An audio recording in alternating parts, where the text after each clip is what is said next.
चल रहा था संज्ञा, और संज्ञा में हमने संज्ञा के 3 भेद देखे, ठीक है ना। एक था व्यक्तिवाचक संज्ञा,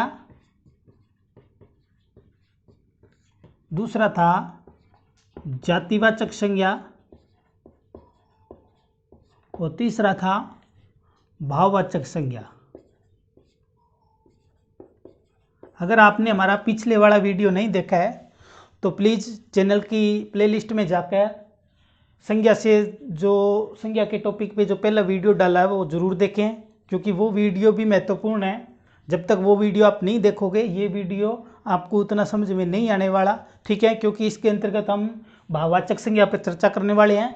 व्यक्तिवाचक संज्ञा और जातिवाचक संज्ञा का जो विवरण है वो हमने पिछले वीडियो में डाल दिया है, तो इसलिए आप पहले वाला भी वीडियो देखें और उसके बाद ये वीडियो देखें, आपको ये टॉपिक ज़्यादा समझ में आने वाला है। तो जातिवाचक संज्ञा के अंतर्गत हमने देखा था कि जातिवाचक संज्ञा का मतलब ऐसे शब्द है जो किसी जाति समूह है, ठीक है ना, को इंगित करते हैं, वो जातिवाचक संज्ञा कहलाती है, ठीक है। इसके अंतर्गत हमने कुछ वर्ड देखे थे और इसमें एक चीज़ रह गई थी, ठीक है, क्योंकि इसके अंतर्गत 2 वर्गीकरण और किए जाते हैं, जिसमें एक आता है समूहवाचक, ठीक है, समूहवाचक, और एक आता है इसमें द्रव्यवाचक संज्ञा। तो ये 2 इस प्रकार है, वो एक तरह के जातिवाचक संज्ञा के अंतर्गत ही माने जाते हैं। तो समूहवाचक में क्या होता है कि ऐसे वर्ड जो किसी समूह को इंगित करते हो तो वहाँ है वो जातिवाचक संज्ञा होती है। जातिवाचक संज्ञा के अंतर्गत कौन सी होती है? समूहवाचक संज्ञा होती है। जैसे सेना, ठीक है, सेना हुआ, संगठन हुआ, ठीक है ना, संघ हुआ, इसी तरह टीम हुआ,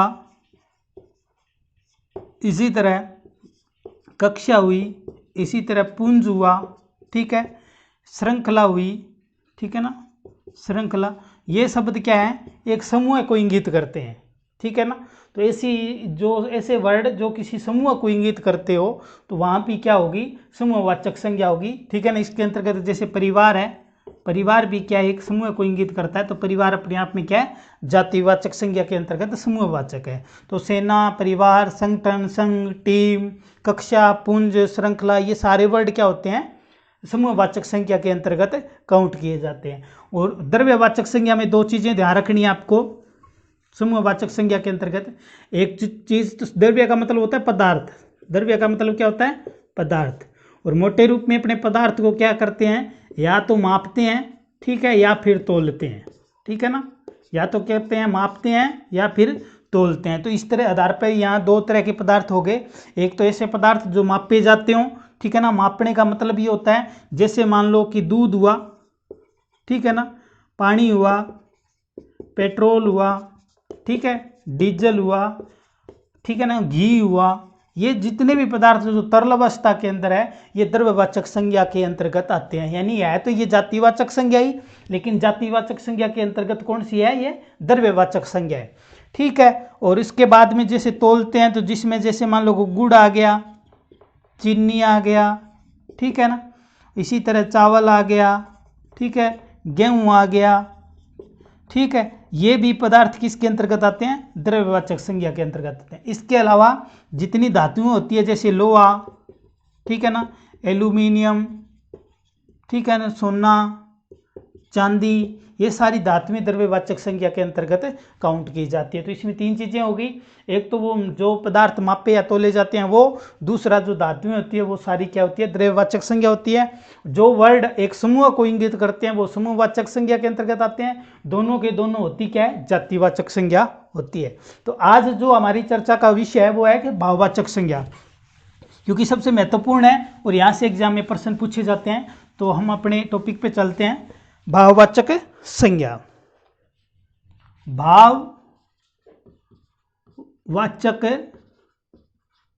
संज्ञा, तो इस पे खूब सारे प्रश्न एग्जाम में पूछे जाते हैं, इसलिए थोड़ा सा ध्यान से देखना वीडियो और कोशिश करना कि वीडियो 2 बार देखो, ताकि आपको ये जो वर्ड मैं बताऊं, ठीक है ना, जो प्रक्रिया बताऊं, ठीक है ना, उसको आप अच्छे से ध्यान से समझकर अपने दिमाग में फीड कर लें, ताकि इससे जुड़ा हुआ प्रश्न आपका गलत ना हो। तो भाववाचक संज्ञा के अंतर्गत क्या होता है कि इसके अंतर्गत क्या है? किसी या तो कोई ना कोई इसके अंतर्गत क्या होगा? भाव उत्पन्न होगा। क्या होगा? भाव उत्पन्न होगा या कोई गुण उत्पन्न होगा, ठीक है, या फिर भाव उत्पन्न होगा या फिर गुण उत्पन्न होगा, या फिर वो क्या है, किसी अवस्था का बोध कराएगी, ठीक है ना। क्या करवाएगी? अवस्था का बोध करवाएगी। यानी ऐसे शब्द जो या तो किसी भाव को प्रकट कर रहे हैं, या फिर किसी गुण को प्रकट कर रहे हैं, या फिर किसी अवस्था को प्रकट कर रहे हैं, तो ऐसे शब्दों में भाववाचक संज्ञा होती है, ठीक है ना। ऐसे शब्दों में क्या होती है? भाववाचक संज्ञा में होती है। तो इसके अंतर्गत 4-5 कंडीशन आती है, उस कंडीशनों के अंतर्गत प्रश्न पूछे जाते हैं। तो पहली कंडीशन क्या है?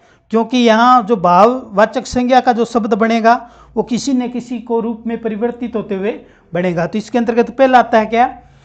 जातिवाचक संज्ञा से भाववाचक संज्ञा। जातिवाचक संज्ञा से भाववाचक संज्ञा। यानी कि कहने का मतलब पेपर में अगर यहाँ से प्रश्न आएगा तो आपको वो शब्द दिखने में तो ऐसा लगेगा कि वो जातिवाचक संज्ञा का शब्द है, लेकिन उसका जो प्रयोग किया गया है उस प्रयोग के वाक्य के प्रयोग के आधार पर अपनी एक सिद्ध करेंगे या समझेंगे कि यहाँ एक्चुअल में क्या है, भाववाचक संज्ञा है। तो ठीक है ना। जैसे मान लो कि एक कुछ शब्द दिखाता हूँ, जैसे बूढ़ा, ठीक है ना। बूढ़ा, बूढ़ा शब्द अपने आप में क्या है? जातिवाचक संज्ञा है। क्या है? जातिवाचक संज्ञा है, क्योंकि बूढ़ों का एक समूह होता है। मैंने कहा है कि जो समूह को इंगित करे वो हमेशा जातिवाचक संज्ञा होती है। लेकिन बूढ़ा शब्द से बुढ़ापा बन गया। क्या बन गया? बुढ़ापा।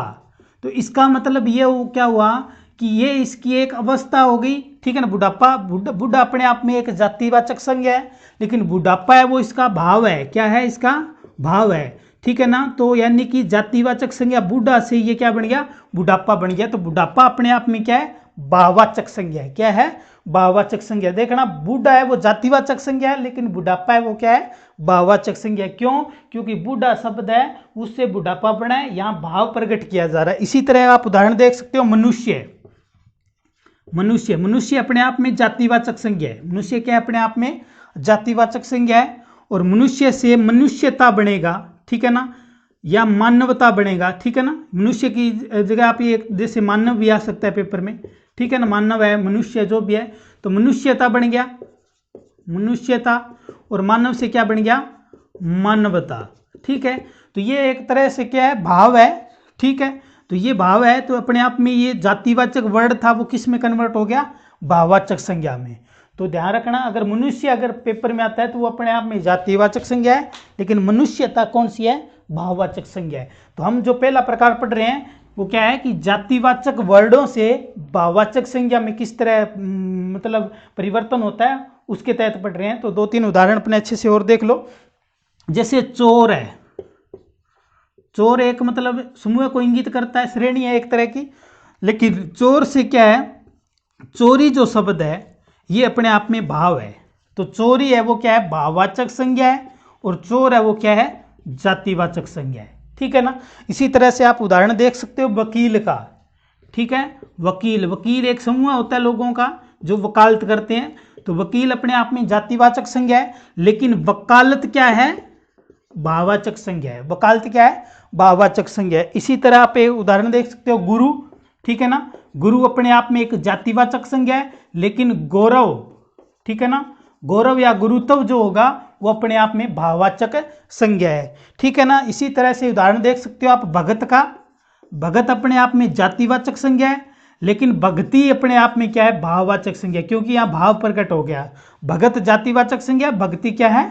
भाववाचक संज्ञा है, ठीक है ना। इसी तरह से कलाकार, कलाकार जातिवाचक संज्ञा है, लेकिन कलाकार है वो अपनी कलाकारी प्रस्तुत करता है। तो कहने का मतलब कलाकार तो जातिवाचक संज्ञा है, लेकिन कलाकारी ये अपने आप में क्या है? भाववाचक संज्ञा है। तो ये कुछ वर्ड हैं, इससे आपको आइडिया लग गया होगा कि किस तरह से जातिवाचक संज्ञा वो भाववाचक संज्ञा में कन्वर्ट होती है। तो बूढ़ा से बुढ़ापा बना, मनुष्य से मनुष्यता बना, मानव से मानवता बने, चोर से चोरी बना, वकील से वकालत बना, गुरु से गौरव बना, भगत से भक्ति बना, और कलाकार से कलाकारी बनी। तो इधर वाले जो वर्ड हैं वो सारे के सारे भाववाचक संज्ञा है, ये है वो क्या है? जातिवाचक संज्ञा। तो ये पहला प्रकार है। अगर आपको ऐसा वर्ड दिखे, ठीक है ना पेपर के अंदर, तो आपको कन्फर्म हो जाना चाहिए कि जातिवाचक संज्ञा है। अगर इस तरह की उसकी भाव प्रकट हो रहा है उस शब्द का, तो इसका मतलब वो क्या है कि वो जातिवाचक संज्ञा वर्ड है वो कन्वर्ट होके भाववाचक संज्ञा में इस्तेमाल किया गया है, तो वो कौन सी हो जाएगी फिर, भाववाचक संज्ञा।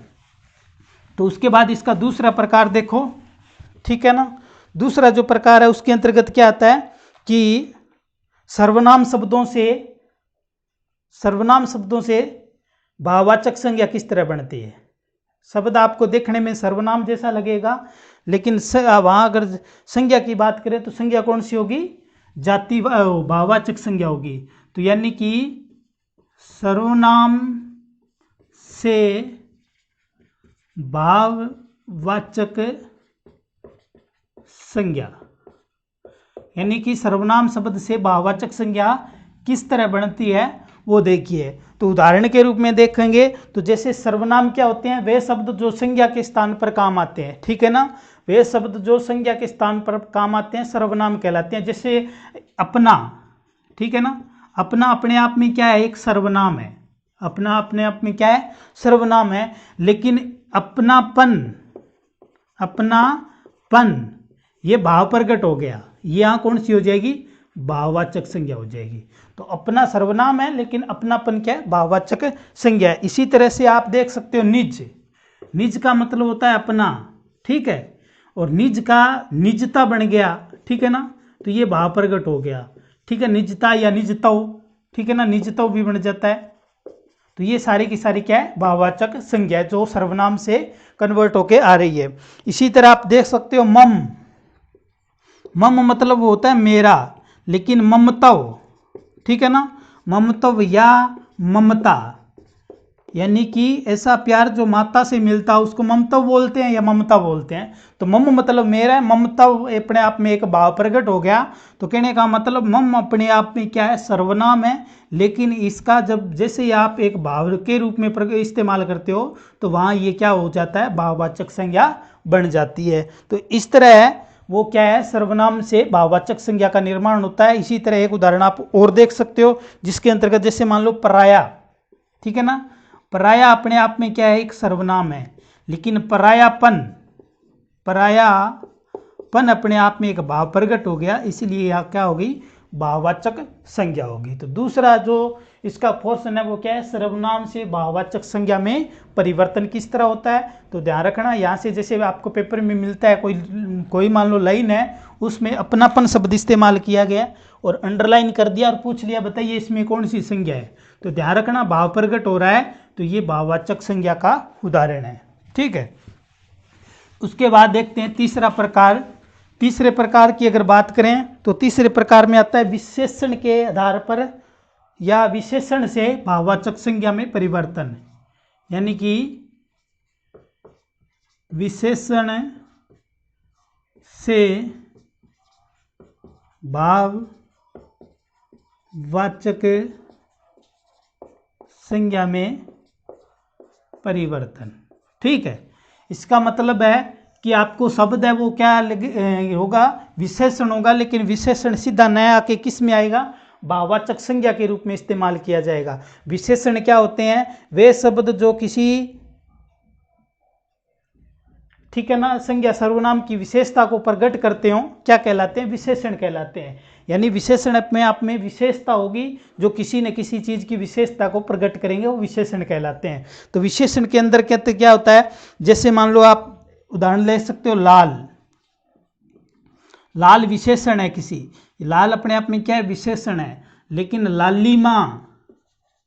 लालिमा ये अपने आप में क्या है, भाववाचक संज्ञा है, ठीक है ना। लाल अपने आप में क्या है, विशेषण है, लेकिन लाल से लालिमा बन गया तो ये लालिमा बनते ये क्या बन गई, भाववाचक क्या बन गई, संज्ञा बन गई। तो विशेषण से भी भाववाचक संज्ञा का निर्माण होता है। इसी तरह मीठा है, ठीक है, मीठा से आप मिठाई बना सकते हो, मिठाई, तो मिठाई अपने आप में भाव है, ठीक है ना। मीठा क्या है, विशेषण, मिठाई भाववाचक संज्ञा है। इसी तरह से जैसे अच्छा शब्द है, अच्छा अपने आप में विशेषण है और अच्छाई अपने आप में क्या है, भाववाचक संज्ञा है, ठीक है। तो ये सारी चीजें क्या है, जो आपकी विशेषण है उससे भाववाचक संज्ञा में कन्वर्ट हो रही है। इसी तरह से जैसे उदार है, ठीक है ना, उदार अपने आप में एक विशेषण है और उदारता वाचक संज्ञा में कन्वर्ट हो गया।